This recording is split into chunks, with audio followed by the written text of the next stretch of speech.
Es un honor de verdad para mí, de verdad participar en esta convocatoria tan importante, esta convocatoria de tanta relevancia aún en esta ciudad. Yo creo que es un privilegio también que tenemos de poder recibir la palabra del Señor juntos, y no solo lo digo por la oportunidad, ¿verdad?, de estar acá con todos ustedes, de exponer la palabra, pero también yo creo que tengo el privilegio de sentarme conjuntamente con ustedes a poder recibir la palabra del Señor, porque el predicador expone, pero también debe sentarse a recibir la verdad, y esto es genuino, amén. Estas inconmensurables verdades que vienen a nuestras vidas con el fin de llevarnos a esa estatura de Cristo, a la estatura del varón perfecto. Y en esta responsabilidad que tenemos en esta mañana, cabe destacar que el tema que vamos a estar tratando, el tema que nos ha sido asignado, es identificar la condición y la realidad del matrimonio a nivel del liderazgo, a nivel del pastorado, y analizar el por qué ocurren muchas veces los conflictos dentro del matrimonio, dentro de la familia. Y yo creo que eso es algo sumamente importante. Bendigo al Señor por la vida de mi padre espiritual, el pastor Yacer Rivas, que este año, ¿verdad?, recibiendo esto del Señor, lo trae, ¿verdad?, apertura, abre una puerta para que los matrimonios sean edificados. Alguien dijo que matrimonios fuertes, familias fuertes, y familias fuertes, iglesia fuerte. Yo creo eso. ¿Cuántos dicen amén, verdad?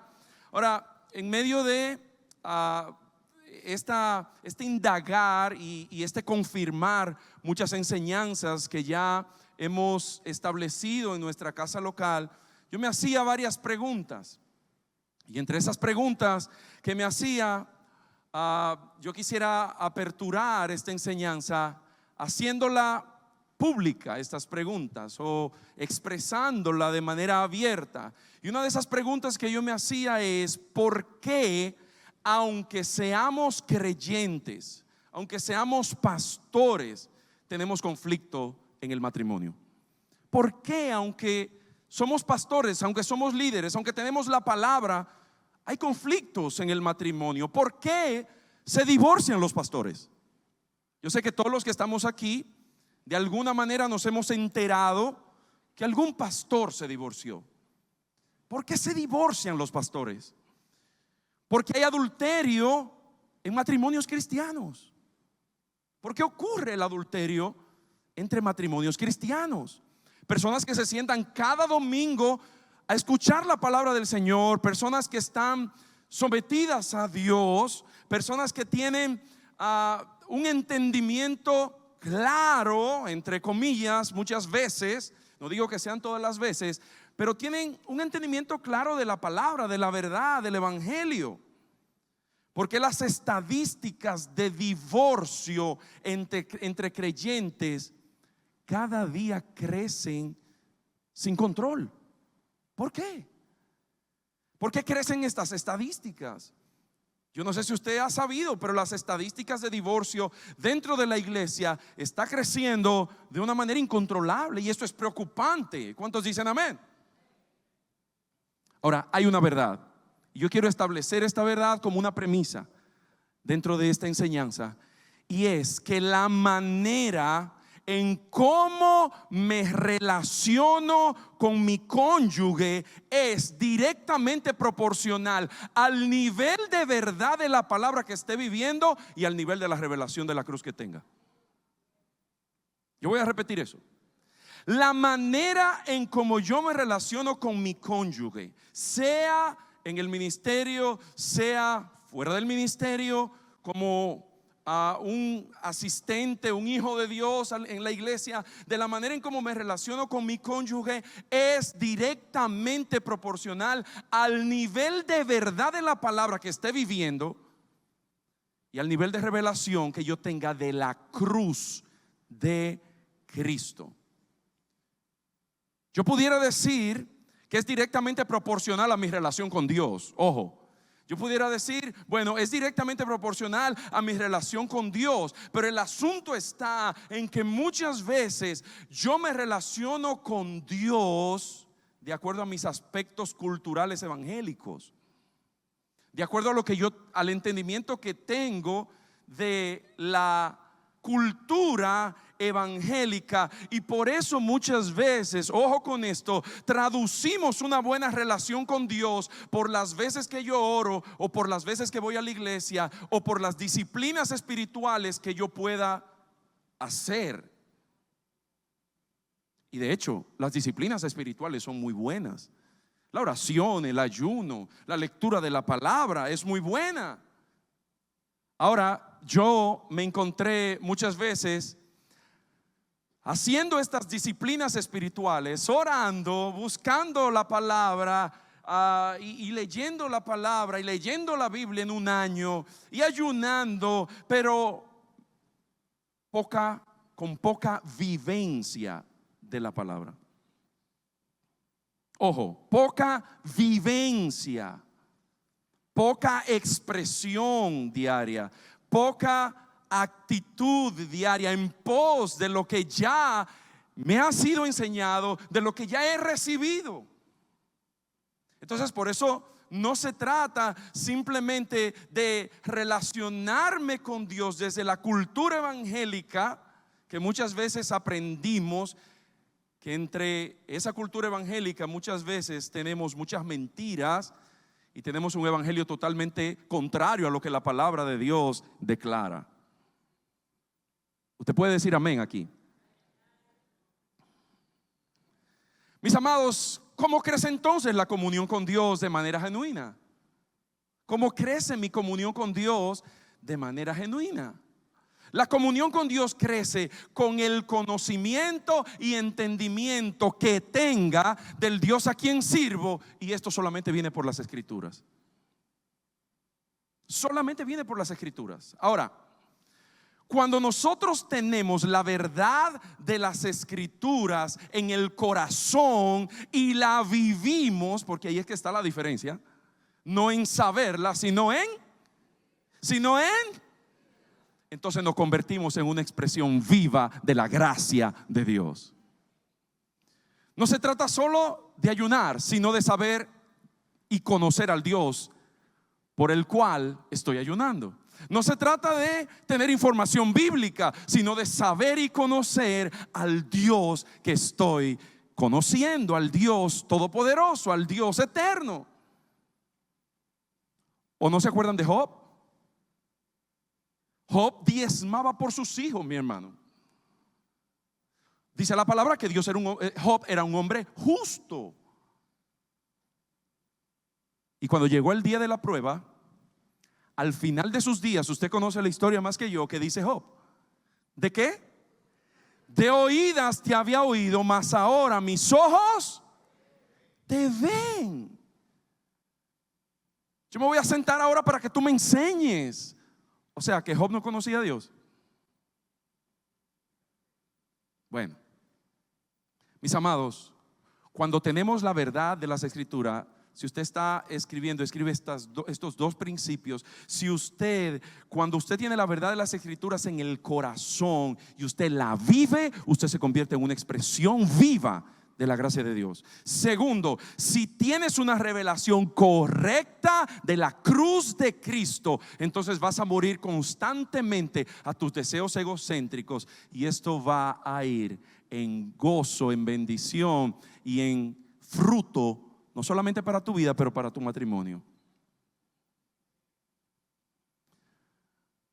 Ok, pastor, ya está bueno de introducción, abramos la Biblia. Mateo capítulo 6, versículo 22 es mi texto base en el día de hoy. Y Jesús hablando dice que la lámpara del cuerpo es el ojo. Así que si tu ojo es bueno, todo tu cuerpo estará lleno de luz. Pero si tu ojo es malo o maligno, todo tu cuerpo estará en tinieblas. Ojo con esta expresión. Así que si la luz que hay en ti es tinieblas, ¿cuántas no serán las mismas tinieblas? Yo te lo voy a leer en una versión un poquito más parafraseada, Yo creo que está muy apegada al original, y dice: tu ojo es como una lámpara que da luz a tu cuerpo. Cuando tu ojo está sano, todo tu cuerpo está lleno de luz. Pero cuando tu ojo está enfermo, todo tu cuerpo está lleno de oscuridad. Y si la luz que crees tener, ojo aquí, y si la luz que crees tener en realidad es oscuridad, qué densa es esa oscuridad. Y si la luz que crees tener, no la luz que tienes en realidad, la luz que tú crees tener, si esa luz que tú crees tener es oscuridad, entonces wow, qué densa es esa oscuridad. Cuando nosotros estudiamos a profundidad la palabra de Dios, nos damos cuenta de algo, y es que en el Nuevo Testamento, cuando se habla de los ojos específicamente, está esto directamente relacionado, mis amados, al entendimiento, a la mente. Cuando usted ve en el Nuevo Testamento esa palabra ojo, mirar, está directamente relacionado al entendimiento, al hombre interior.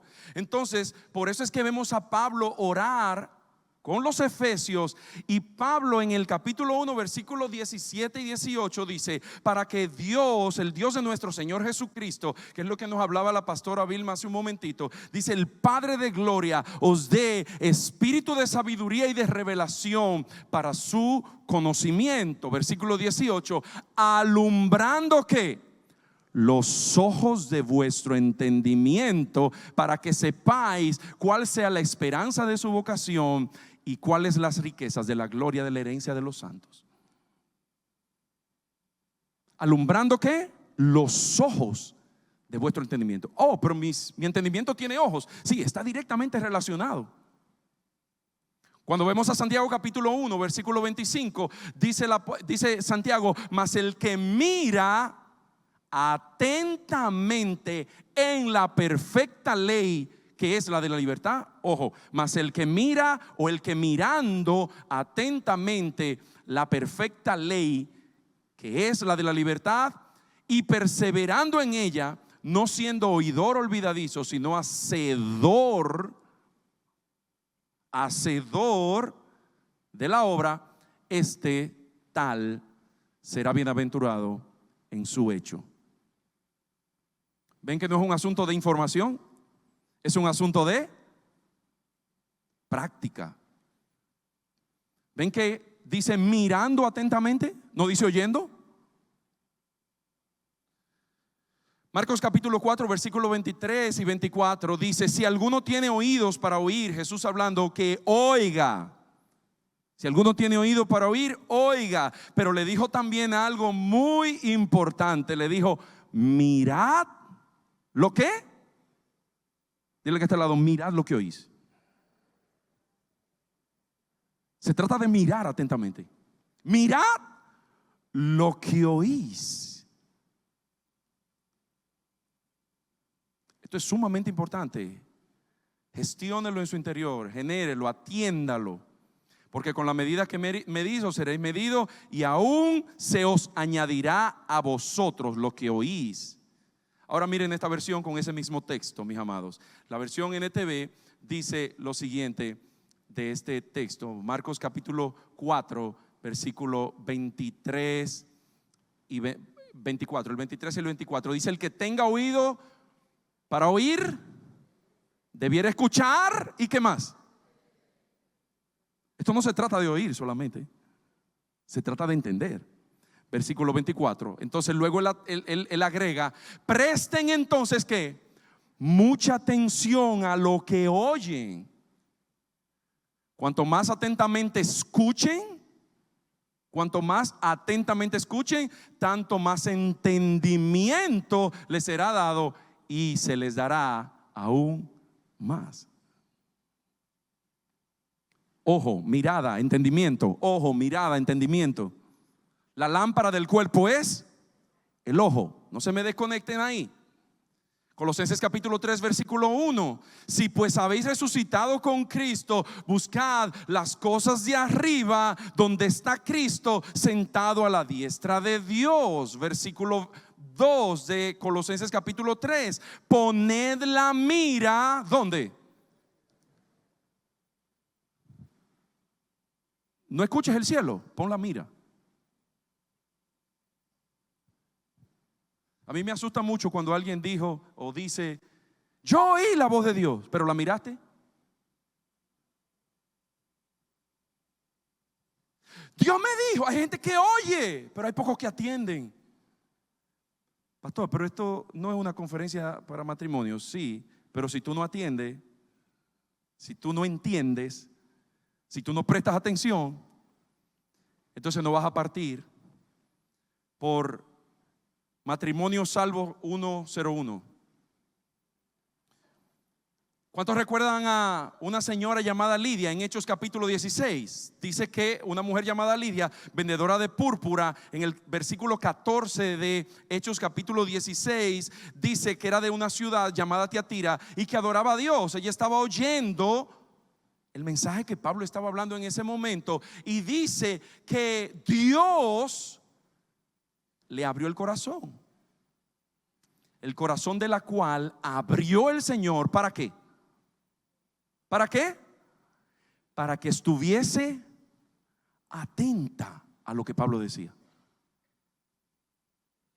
Dios abre el corazón para que ella esté atenta. Esa palabra atención es el mismo entendimiento. Dios abre el entendimiento para que ella pueda recibir la palabra. Por eso es que no se trata solamente del que oye, se trata del que entiende, y el entendimiento lo da el Señor por medio de la renovación de nuestro entendimiento, de nuestro hombre interior. Eso lo vamos a ver en un rato. Dile que está a tu lado: la fe viene por el oír, pero el entendimiento se cultiva por la atención.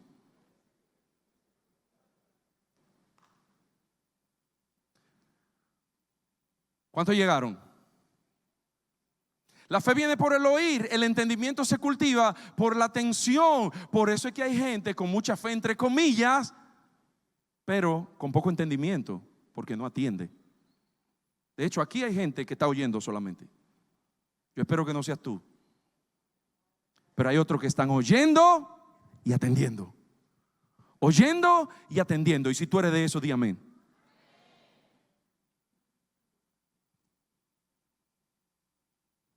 Por eso es que muchas veces sucede lo siguiente, y es que nuestras esposas nos dicen: cuando yo te hablo, tú no me miras. ¿Cuántos hombres le han dicho eso? Tú no me miras. ¿Sabe por qué? Porque las mujeres tienen una configuración interna. Y esa configuración es que ellas entienden que el que no atiende, no entiende. ¿Cuántas mujeres hay aquí hoy? Mi esposa me dijo tantas veces: pero es que mírame a los ojos. Y a mí se me hacía tan difícil, porque yo no quería atenderla. Por lo tal, entonces no quería entenderla. Y al no entenderla, entonces no quería hacer lo que ella me estaba diciendo que hiciera. ¿Y sabe qué? Así mismito con el Señor. Por eso no miramos, no atendemos, pero somos los primeros en las filas para oír.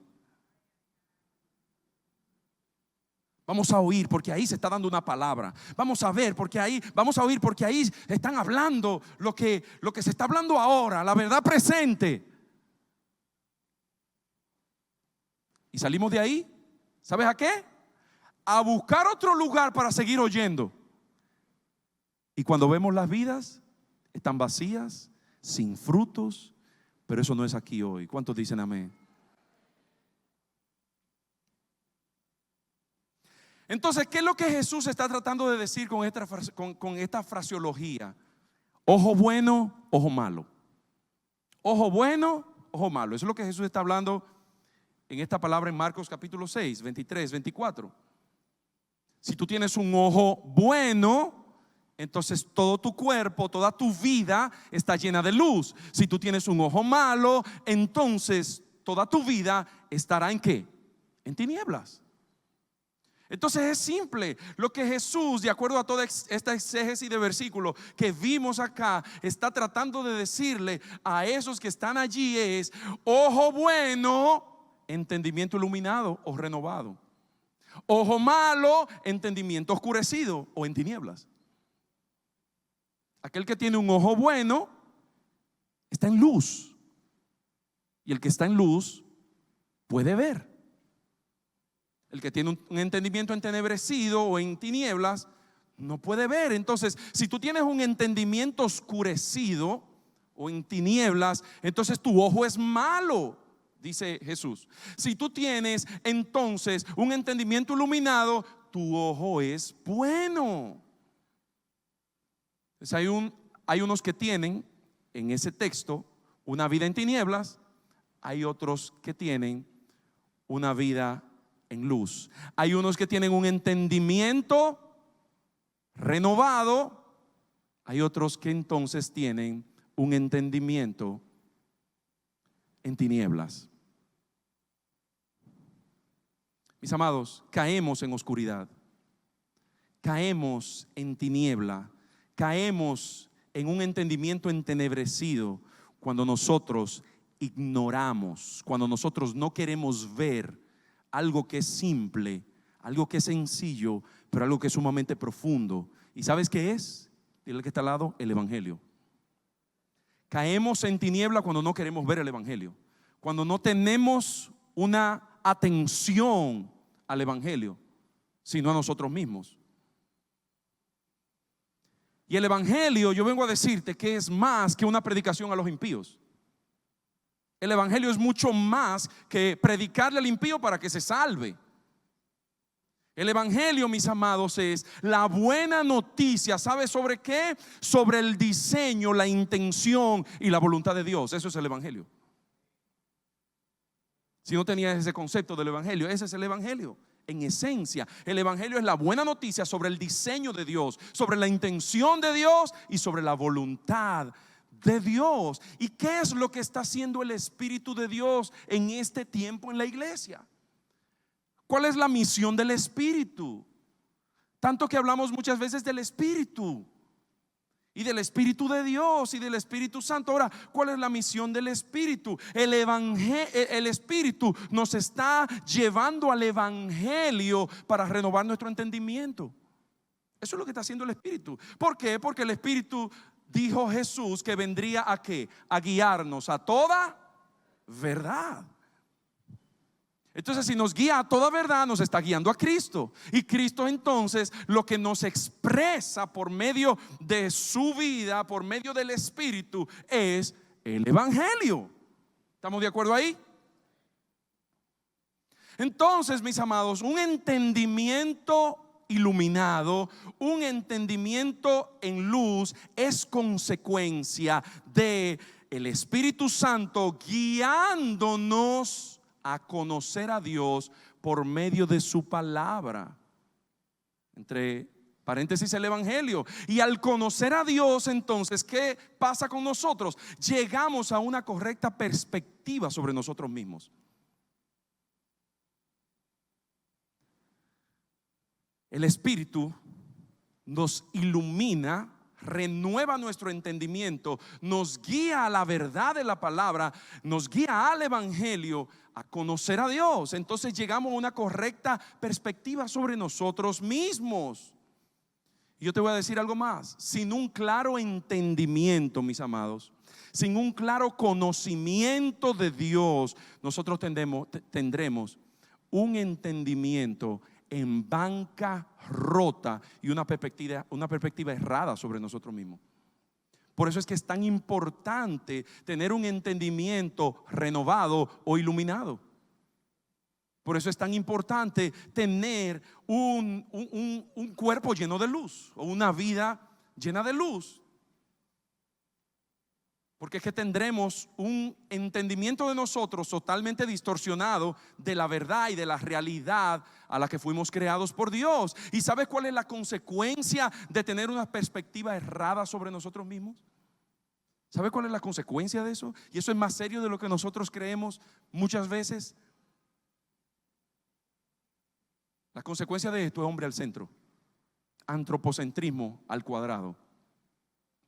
Cuando nosotros tenemos una percepción de nosotros mismos totalmente fuera de la realidad eterna, entonces nosotros vamos al centro. Y por eso es que entonces nos creemos los más hermosos, los matatanes, como dicen aquí. Por eso es que entonces yo siempre seré el que tengo la razón. ¿Ya se conecta con el matrimonio? Por eso es que entonces viene el divorcio, porque eso es lo que tú dices, pero eso es lo que yo digo. Y como lo que tú dices no está de acuerdo a la perspectiva que yo tengo sobre mí, entonces tú estás mal. Pero de aquel lado es lo mismo. Y cuando es lo mismo de ambos lados, ¿qué sucede? Entonces viene la distorsión, viene el divorcio y vienen los conflictos. Y eso acabará tarde o temprano con nuestros matrimonios.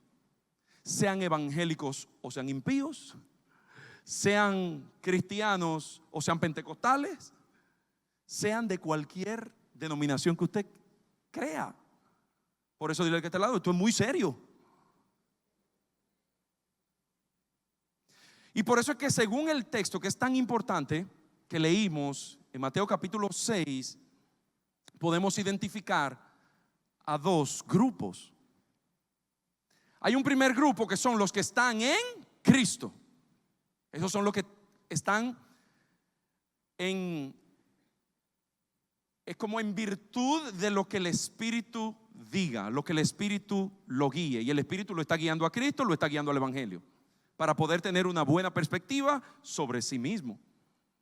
Están los que están en Cristo, aquellos que tienen un ojo bueno, aquellos que tienen un entendimiento renovado, aquellos que tienen una vida llena de luz. Pero están los que están en Adán. Los que están en Adán son los que siempre tienen la razón. Son los que no admiten ningún tipo de sugerencia o principios a considerar. Los que están en Adán son los que tienen un ojo malo, un entendimiento entenebrecido y por ende entonces una vida en tinieblas. Ahora, ¿por qué este asunto de que Jesús habla del entendimiento, de la tiniebla, del ojo malo, del ojo bueno? Pablo dice en Romanos capítulo 3 versículo 11 que no hay nadie justo, que no hay quien entienda. Esto es muy importante entenderlo. Esto es algo central en la predicación del Evangelio. No hay quien entienda, no hay quien busque a Dios. Y esto incluye a toda la raza humana después de Génesis capítulo 3. Todo el que nació después de Génesis capítulo 3, entonces no entiende, no busca a Dios, no tiene cree que no tiene ninguna necesidad. ¿Cuántos están de acuerdo conmigo? Efesios capítulo 2 versículo 1. ¿Cuántos recuerdan Efesios capítulo 2 versículo 1? ¿Dónde estaba usted y yo? ¿Dónde estábamos? ¿Estábamos cómo? ¿Cuál era nuestra condición? Nosotros estábamos muertos ¿en qué? En delitos y pecados. Y un muerto entiende. Un muerto cree. Un muerto habla. Un muerto busca a Dios. Entonces así era que estábamos exactamente. Por eso es que después de Génesis capítulo 3 todos nacemos muertos en delitos y pecados. Y por eso es que el Señor tiene que resucitarnos. Entonces, ¿qué hizo el pecado? El pecado afectó nuestra capacidad de entendimiento, de comprender la verdad y nuestra capacidad de identificar a Dios y buscar a Dios. Si no entendemos eso, nuestro matrimonio está en bancarrota. Pablo en Efesios capítulo 4 versículo 18 entonces habla de la condición del hombre sin Dios. ¿Y cuál es la condición del hombre sin Dios? Pablo dice algo muy importante. Dice que ese hombre sin Dios tiene como el entendimiento. Está en tinieblas. Usted nació con el ojo malo. Usted y yo nacimos ajenos a la vida de Dios porque había una ignorancia. No queríamos mirar el Evangelio. No queríamos a Dios. Había dureza en nuestro corazón. Esa es la condición del hombre sin Dios. Había ignorancia, entendimiento entenebrecido, ojo malo. Entonces, con el pecado, ¿qué le sucede al hombre? El hombre pierde la capacidad de discernir, de identificar a Dios, de entender, de comprender y de percibir a Dios. El hombre no quiere percibir a Dios porque el hombre está muerto. No puede percibir a Dios. Él está muerto en delitos y pecados. Por eso es que Pablo dice en 1 Corintios capítulo 1 versículo 18 que la palabra de la cruz, ¿qué es al que se pierde? Es locura a los que se pierden, mas a los que se salvan como a nosotros es poder de Dios, es potencia de Dios, dice esa versión. Es poder de Dios. Porque es locura para el que se pierde, porque el que se pierde está enfocado en su propio criterio. El que se pierde, solamente él tiene la razón. El que se pierde, solamente él piensa que él es y no hay nadie más. ¿Ha escuchado usted la expresión primero yo y después yo? Y después yo, y si queda algo, es para alguien, para el otro. ¿Usted ha escuchado eso? Muchas veces no lo expresamos de esa manera, pero lo vivimos diariamente bajo nuestros techos. Esto empezó bueno.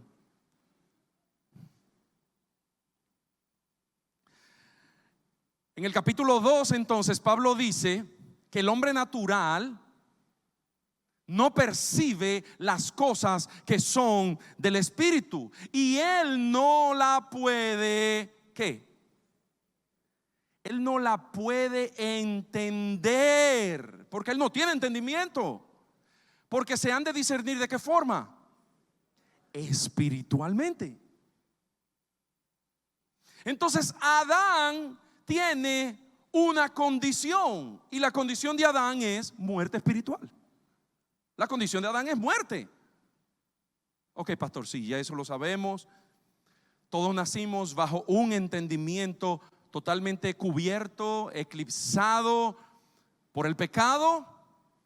Todos nacimos muertos y ajenos a la vida de Dios. Dios entonces por gracia, ¿qué hace?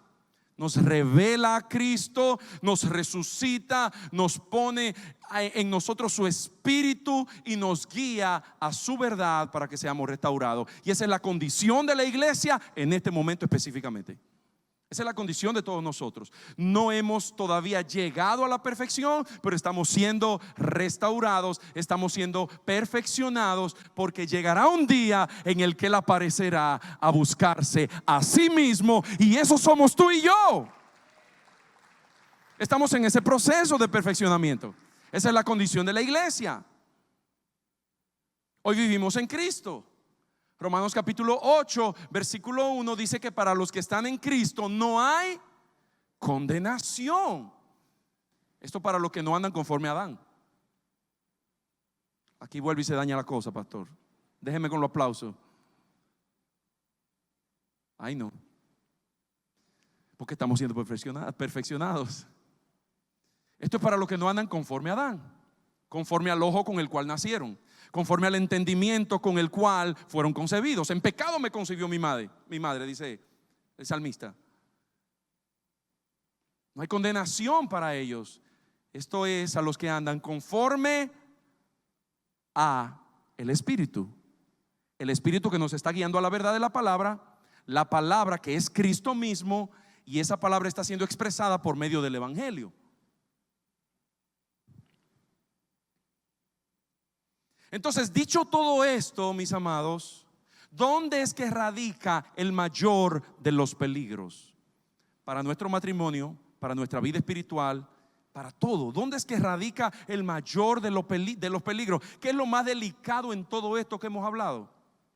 ¿Sabe qué es lo más delicado? Está en el versículo 23 de Mateo capítulo 6, donde dijo Jesús, así que, y esto es muy importante, si usted no atendió todo lo demás, présteme su atención, no solamente su oído. Dice, así que si la luz que hay en ti es tinieblas, eso es la segunda parte o la parte B del versículo, si la luz que hay en ti es tiniebla, ¿cuántas no serán las mismas tinieblas? La otra versión dice, y si la luz que crees tener Y si la luz que crees tener en realidad es oscuridad, qué densa es esa oscuridad. Entonces, lo que Jesús está diciendo en este momento es que muchas veces creemos en medio de nuestro proceso de perfeccionamiento, muchas veces creemos tener la luz, pero no tenemos la luz. Podemos creer tener la luz, pero vivir en tinieblas, es lo que Jesús está diciendo. Óigame, esto es lo más delicado del texto. Usted puede creer que vive en la luz, pero usted vive en densa tiniebla. Podemos creer, mis amados, que portamos la luz. Oye bien, podemos creer que portamos la luz porque la tenemos en la mano cuando la necesitamos. ¿Cuántos andan con su Biblia siempre? ¿Cuántos la leen? Podemos creer que tenemos la luz porque la tenemos a la mano, pero en realidad muchas veces esa luz no nos dejamos poseer por ella. ¿Cuántos llegaron a EAM? Muchas veces creemos que la tenemos la luz porque la tenemos a la mano y porque la podemos predicar y porque la podemos cantar y porque la podemos hablar al perdido. Pero esa luz o esa palabra, ese evangelio no nos posee porque tenemos una especie de freno de emergencia puesto. ¿Cuántos han querido arrancar en el carro con el freno de emergencia puesto? Una vez creía que el carro estaba dañado y el carro hace y yo, ya esto se embromó. No era el freno de emergencia. Podemos creer, mis amados, que verdaderamente creemos, y esa fe que tenemos no ser bíblica, sino ser parte de la ola de positivismo que anda en este tiempo. Porque usted sabe que la fe tiene que ser bíblica. No se trata de creer lo que yo quiera, se trata de creer lo que Dios dice. No se trata de creer lo que yo quiera, se trata de creer lo que Dios dice. Esa es la fe bíblica. Podemos entonces, según ese texto que leímos allí, crear una idea de Dios y esa idea ser falsa. ¿Usted sabe eso? Que usted puede crear una idea de Dios y esa idea de Dios ser falsa porque está de acuerdo a su criterio, porque su ojo es malo. ¿Y por qué su ojo es malo? Porque el Espíritu te está guiando a la verdad del Evangelio y tú le tienes la emergencia puesta. Ya caímos ya. Y podemos ser pastores así también.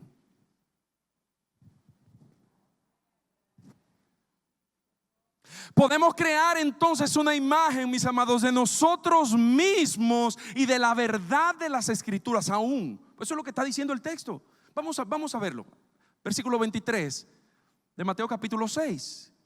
Esa parte, la última parte que dice exactamente: si la luz que hay en ti es tinieblas, si la luz que hay en ti es tinieblas, la NTV por favor, para verlo como más aumentado, dice: y si la luz que crees tener es oscuridad, entonces yo puedo creer tener la luz porque la tengo en la mano.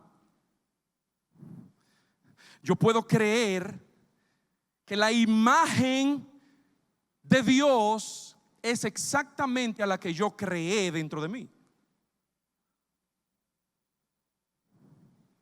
Podemos crear una imagen de nosotros mismos. ¿Usted sabía que usted puede crear una imagen de las Escrituras totalmente errada? ¿O no predicamos que no debemos sacar los textos fuera de contexto? Un ejemplo vivo. Cuando sacamos los textos fuera del contexto, entonces no solamente hacemos un pretexto para crear la idea que yo quiero, pero mis amados, creamos una cultura de creencias totalmente errada de la verdadera Escritura.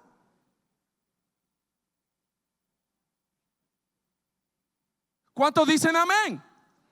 Aunque usted no quiera, es amén. Y así entonces buscamos que en medio de todo eso, ¿sabes cuál es el asidero? Yo oro para que el Espíritu te revele esto. El asidero de todo esto, el meollo de todo esto es demostrar con esto, de una manera inconsciente muchas veces, que el valor lo tengo yo y no lo tiene el Evangelio y no lo tiene el Espíritu y no lo tiene la palabra, y así demuestro eso. Pero como todos lo han hecho, todos mis antepasados, eso es lo que me enseñaron, yo camino en todas esas mentiras. Pero ¿y qué tiene todo esto que ver con el matrimonio? Si la idea que tú tienes del Evangelio es totalmente errada, si la idea que tú tienes de las Escrituras es totalmente errada, si tú te has creado una idea de ti que no es lo que Dios dice, entonces así mismo estará tu matrimonio, así estará tu vida, así estarán tus hijos, así estará tu casa y así estarán todos los que te rodean. Entonces por eso es sumamente importante.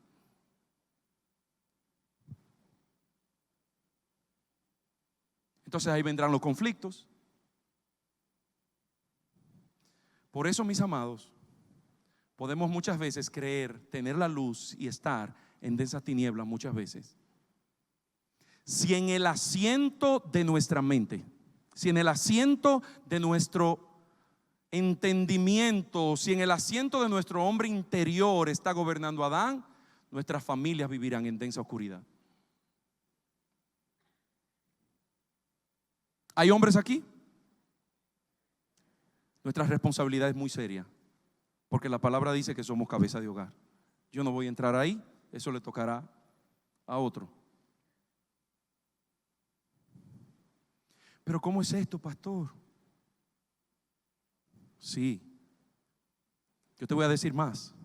Usted puede manejar información bíblica y al mismo tiempo vivir apegado a la cultura del viejo hombre. ¿Puede suceder eso? Ahí estamos contestando las preguntas del principio, no se me desconecte. ¿Por qué se divorcian los pastores? ¿Por qué caen en adulterio los líderes? ¿Por qué? Si saben la palabra. ¿Por qué? Si tiene tanto conocimiento. ¿Y cómo cayó ese hermano? ¡Wow! Qué impactante fue eso para mí. Sí, manejaba bien la información bíblica, pero al mismo tiempo vivía apegado a la cultura del viejo hombre, a la cultura en la que vio y se formó. Y eso incluye esa cultura del viejo hombre en el que se formó. Eso incluye el evangelio rancio y sin vida en el que crecí. Ay.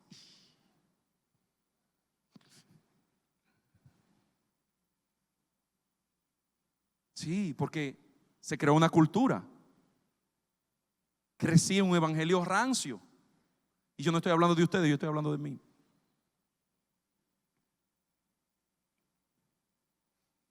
Por eso es que Jesús entonces dice más luego en el versículo 24, eso no lo vamos a ver, pero luego dice en el versículo 24 que nadie puede servir a dos señores. Eso es lo próximo que viene después del versículo 23.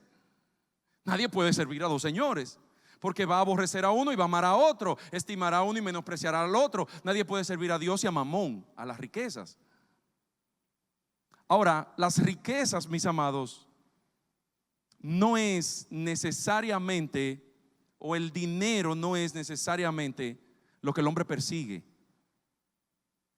Que no. ¿Sabes lo que el hombre persigue? Persigue placer, persigue autosatisfacción.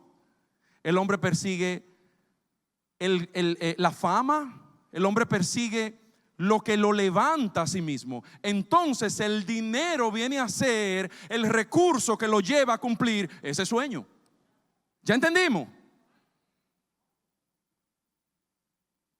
Por eso el problema no está en el dinero, el problema está en el corazón. Por eso a los ricos de este mundo mandan a que no sean altivos, que no pongan su confianza en las riquezas, porque es que cuando tú pones tu confianza en la riqueza, estás demostrando que estás buscando satisfacer todo tu corazón, no el corazón de Dios. ¿Estamos entendiendo? Entonces, aquí los dos señores no son la riqueza o otra cosa. ¿Sabe cuáles son los dos señores? ¿Yo? O lo que usted quiera. Se trata de mí, y si se trata de mí, entonces estoy viviendo en Adán, estoy viviendo con un ojo malo, estoy viviendo con un entendimiento entenebrecido, estoy viviendo con un entendimiento en oscuridad, y todo lo que yo dirija va a vivir en oscuridad. Y por eso entonces hay tantas familias en bancarrota y tantos pastores parados en un púlpito al mismo tiempo. Tantas mujeres que están locas por soltar y tantos pastores cultivando éxito sobre púlpitos y sobre todas las naciones. Y entonces un día, ¿sabe qué sucede? Dile al que está al lado, ¡pum! Dale así, dile, ¡pum! Eso explota. Eso va a explotar. ¿Sabe por qué? Porque en Adán nada se sostiene. En Adán nada prospera de manera genuina. Prospera un poquito, pero no prospera en el tiempo. No es sostenible en el tiempo. Tú puedes creer que eres, porque te has hecho una idea en Adán de lo que tú eres, y estar mucho más lejos del oriente, estar más lejos que el oriente del occidente. ¿Usted sabe por qué suceden tantas caídas en esta carrera de la fe? ¿Por qué nuestras familias están siendo terriblemente afectadas? Y más en este último tiempo, de tanta información y de tantas cosas, de tanto entretenimiento. Yo te voy a decir algo y anótalo, por favor, en tu corazón. Y suceden porque llega el día malo. Diga, el día malo. 1, 2 y 3, el día malo. Llega el día malo. En ese trayecto hacia la meta, en este proceso de perfeccionamiento que a todos nos llegará, según Efesios capítulo 6, versículo 13. ¿Usted sabía que a todos nos llega el día malo? Oh, por tanto toma toda la armadura de Dios para que podáis resistir ¿cuándo? Eso es a toda la iglesia. A todos nos va a llegar el día malo. Y habiendo acabado todo, entonces estás firmes. Entonces, ¿por qué es que caen tantas familias? ¿Por qué es que está pasando lo que está pasando muchas veces aún dentro de la iglesia? Porque llegó el día malo en medio de este trayecto hacia la meta, pero nos encontró, ¿sabes cómo? Con un entendimiento en tinieblas, sin toda la armadura de Dios, no en la luz de Cristo, no siendo renovados por medio del Espíritu, no abriendo el corazón para que sea el Espíritu que dirija nuestras vidas. El día malo va a llegar, eso es seguro. Aunque usted lo reprenda, aunque usted declare lo contrario, aunque usted ore de cabeza, el día malo viene solo. Ahora, ¿cómo te encuentras? ¿Te encuentras con toda la armadura de Dios? ¿Te encuentras con entendimiento claro de la realidad que te compete, la realidad del evangelio? ¿O te encuentras con un ojo inerte, con un ojo en oscuridad? Llegó el día malo y te encontró entonces con ese entendimiento en tinieblas, con ese entendimiento en inercia. Y nuestro entendimiento, mis amados, cae en inercia cuando nos olvidamos de la cruz de Cristo. Cuando nos olvidamos de la cruz de Cristo. Nuestros matrimonios caen en inercia cuando vivimos en tinieblas, cuando nuestro corazón no avanza hacia el propósito eterno de Dios y nos olvidamos de la cruz de Cristo. Pablo le dijo a los corintios que la palabra de la cruz es que locura para los que se pierden. Entonces, mis amados, desde que usted se empecina en cumplir su meta y no lleva cautivo todo pensamiento a Cristo, usted fracasó. Por eso es que Pablo dice en 2 de Corintios capítulo 10 versículo 5 que derribemos todo argumento y toda altivez que se levanta contra ¿qué? ¿Contra qué? Contra el conocimiento de Dios, y lleve cautivo todo pensamiento a la obediencia a Cristo, en el proceso de la renovación de nuestra mente, que no es más que el mismo Espíritu guiándonos y convenciéndonos de la voluntad de Dios. Y yo te voy a decir algo, en esa batalla ahí es que hay que ganar.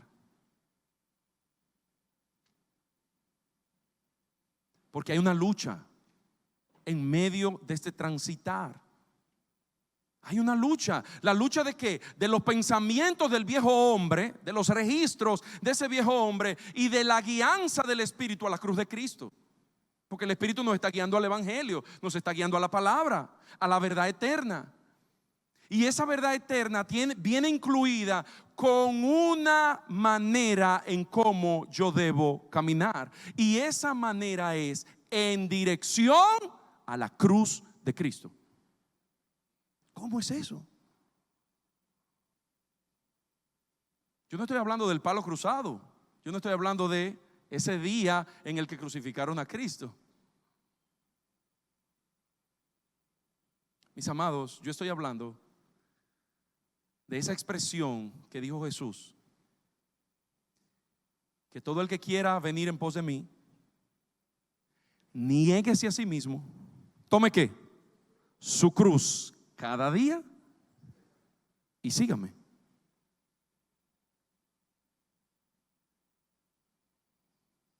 Mis amados, esto es sumamente serio. Desde el momento en el que yo no me ejercito en colgarme día a día a la cruz de Cristo, que tiene que ver directamente con negarme a mí mismo, llegará un momento en que esa cruz va a ser una locura para mí. Y esto incluye aún a los que estamos aquí arriba. Ah, no, ya eso yo me lo sé. Ah, ya yo sé por dónde vienen. Ah, ya yo sé lo que van a predicar. Ah, eso, no, ya yo tengo esa revelación. Entonces queremos seguir desbloqueando revelaciones. Vamos a ver lo que Dios trae aquí en EAN este año, porque eso será glorioso. Pero ¿lo vas a atender atentamente? ¿Vas a poner tu ojo para que tu entendimiento sea renovado?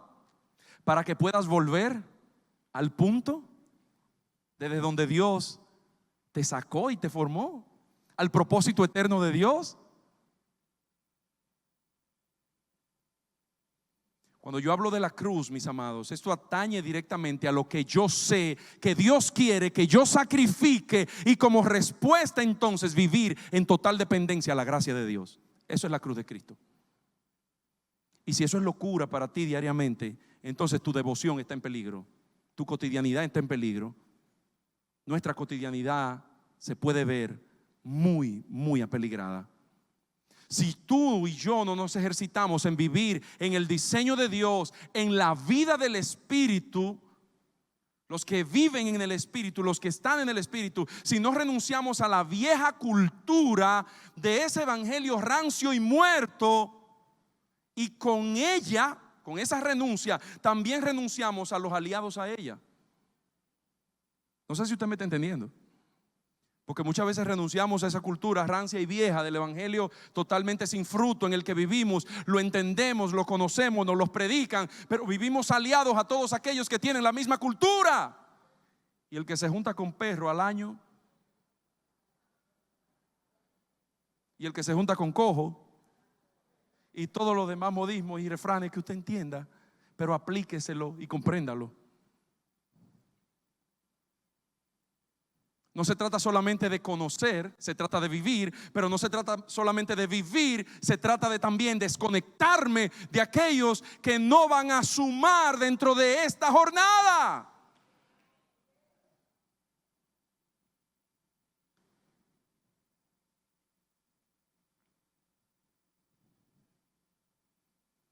No, pastor, pero es para predicarle. Cuidado. Si no renunciamos a esa vieja cultura, si no renunciamos y vivimos la vida en el Espíritu, entonces la cruz llegará un momento en que aunque la prediquemos, viene a ser una locura para nosotros. Viene a ser algo que cualquierizamos. Viene a ser algo que es como, sí, ya yo sé a qué voy. Se pierde el sentido, se pierde la gracia. Por eso es que yo, en conclusión, te digo en esta hora que un matrimonio sin cruz, son dos personas sobreviviendo hasta que llegue el día malo. Es así. Un matrimonio sin cruz son dos personas que están viviendo bajo un mismo techo hasta que llegue el día malo. Y ese día malo llegará. ¿Cómo está tu entendimiento? ¿Cómo está nuestro entendimiento? ¿Cómo está nuestro ojo? Mirad atentamente. ¿Qué estás mirando? ¿Lo que el Espíritu te está mostrando o la idea que te has creado de ti mismo?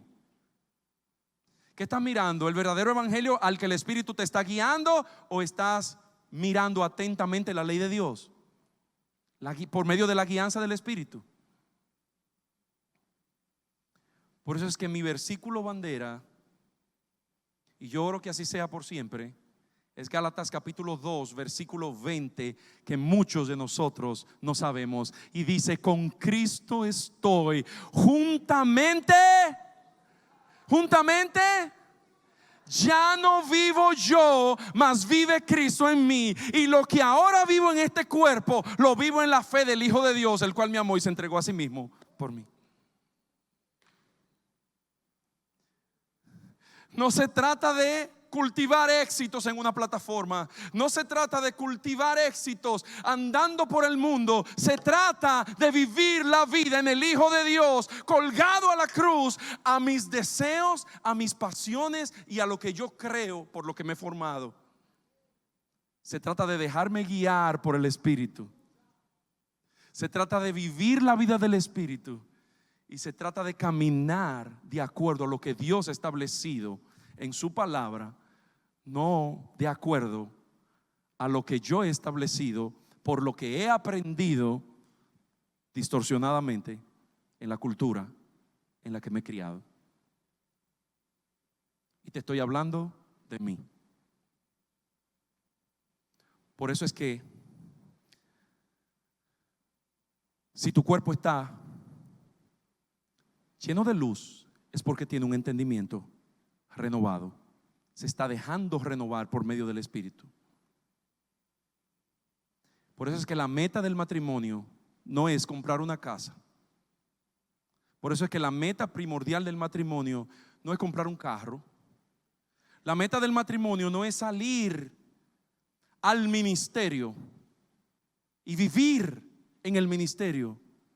La meta del matrimonio es vivir a Cristo y expresar a Cristo. Cuando vivimos a Cristo y cuando expresamos a Cristo, entonces estamos abriendo el gate, el portón grande a que el Espíritu de Dios nos renueve. Y el Espíritu de Dios, cuando nos renueva, ¿sabes qué hace? Nos vuelve al propósito. Eso es lo que está haciendo el Espíritu. Nos está volviendo al propósito. Y cuando volvemos al propósito, ¿sabes qué sucede? Le damos gloria a Dios. Porque para eso fue que fue creado Adán. No fue para vivir de acuerdo a sus diseños, a sus propósitos, a su meta. Porque Adán no tiene nada que dar. Adán está muerto en sus delitos y pecados. Por lo tanto, viviremos en verdadera victoria, no en éxitos ministeriales. Viviremos en verdadera gracia, no en dones de comunicación para poder expresar y que puedan aplaudir. Viviremos en la verdadera vida a la que fuimos llamados. Yo sé que tal vez no es la mejor manera de comenzar una convocatoria como esta, pero el Evangelio no tiene una parte 2. El Evangelio no tiene un detrás de la cortina. El Evangelio es Cristo. El Evangelio es su palabra. El Evangelio es vida eterna. El Evangelio es abundancia de vida.